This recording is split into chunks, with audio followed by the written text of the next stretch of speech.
വയനാടുമായി ബന്ധപ്പെട്ട് ഇന്ന് നിയമസഭയിലെ ചർച്ചയാണ്. 3 ചോദ്യങ്ങൾ നിങ്ങളെ കാണിക്കാം.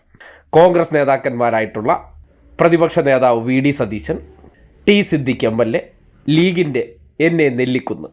ഈ 3 ചോദ്യങ്ങളിൽ മുഖ്യമന്ത്രി പിണറായി വിജയൻ്റെ മറുപടിയാണ്. അതിൽ ഒന്നാമത്തേത് പ്രതിപക്ഷ നേതാവിൻ്റേത് തന്നെ ആയിക്കോട്ടെ. അദ്ദേഹത്തിനെ സംബന്ധിക്കുന്നിടത്തോളം കുറ്റപ്പെടുത്തൽ വിദഗ്ധനാണല്ലോ. കുറ്റപ്പെടുത്തൽ വിദഗ്ധൻ്റെ ചോദ്യത്തിൻ്റെ ഒരു ശൈലി വെച്ചിട്ട് ദുരന്തമുണ്ടായി 6 മാസം കഴിഞ്ഞു, ഈ സർക്കാർ എല്ലാ കാര്യത്തിലും മെല്ലെ പോക്കാണത്രേ. ഞാനായിരുന്നെങ്കിൽ ഇപ്പോൾ ഇതിനകത്ത് ടൗൺഷിപ്പ് പൂർത്തീകരിച്ച് എല്ലാവരെയും അവിടെ കയറ്റി താമസിപ്പിച്ചേനെ എന്ന ആംഗിളിലുള്ള ചോദ്യവും, ആ ചോദ്യത്തിന് എത്ര സരസമായിട്ടാണ് മുഖ്യമന്ത്രി മറുപടി പറയുന്നതെന്ന് ഒന്ന് കേട്ടെ.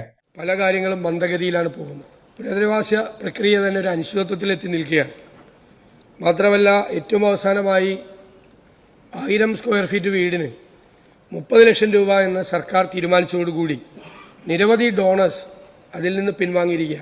മാത്രമല്ല, ഈ 6 മാസമായിട്ടും ഗുരുതരമായി പരിക്കേറ്റ ആളുകൾക്ക് ഒരു ചികിത്സാ സഹായം പോലും ഇതുവരെ നൽകുന്നില്ല. തന്നെത്താൻ കയ്യിൽ നിന്ന് പണമെടുത്തിട്ടാണ് ആളുകൾ, ഗുരുതരമായി പരിക്കേറ്റ ആളുകൾ പോലും ചികിത്സയ്ക്ക് പോകുന്നത്. ഇത്തരം സാഹചര്യങ്ങൾ പരിഗണിച്ച് അടിയന്തരമായ ചില നടപടികൾ സ്വീകരിക്കാൻ സർക്കാർ തയ്യാറാവുമോ എന്നാണ് എൻ്റെ ചോദ്യം.